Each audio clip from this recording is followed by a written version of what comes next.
Interest rates are higher than they were a couple years ago. Right. Okay, by a lot. I say by a lot, by 2 or 3 or 4 points, maybe 5 points. Give or take, yeah. Okay. But what about prices 2 or 3 years ago? Were we dealing at all? No. No. Well, the customer was paying us MSRP plus. Yes.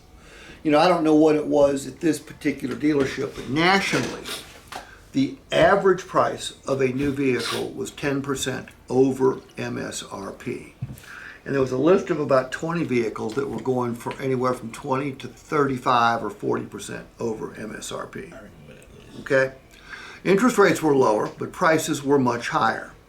So basically, is the customer in a better position today to negotiate than they were 3 years ago? Yes. The answer is, of course they are. We've got more inventory. Nate brought it up earlier. Customer comes in, sees a lot full of vehicles, and goes, "Gee, they must be desperate to sell something." So they think they've got an advantage. They don't have an advantage. Well, yeah, they do have an advantage because there's more vehicles to choose from. That's the way I look at it. But do we still deserve to make a profit? Of course. You know, the answer is yes, we do. So back to the interest rate thing. When a customer starts bitching about interest rates, you need to point out to them that interest rates are up a little bit, but prices are down significantly. Even though the prices of new and used vehicles are down dramatically. There was 1 year, I don't know whether it was 21 to 22 or it was 21 to 22.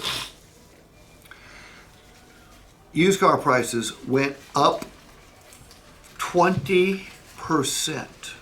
So if you had a $20,000 vehicle, 2 years later next year was worth $22,000. I mean, it was incredible. Vehicles didn't depreciate; they appreciated. That's not happening right now. Although the rate of depreciation has certainly slowed from what it was pre-COVID. So when the customer is bitching about an interest rate, point out that interest rates are a little bit higher now, but prices are significantly lower. And if it's not a wash, it may even be to the customer's advantage. A few more points and get a much better price. Okay? So that's what I've got to say about interest rates.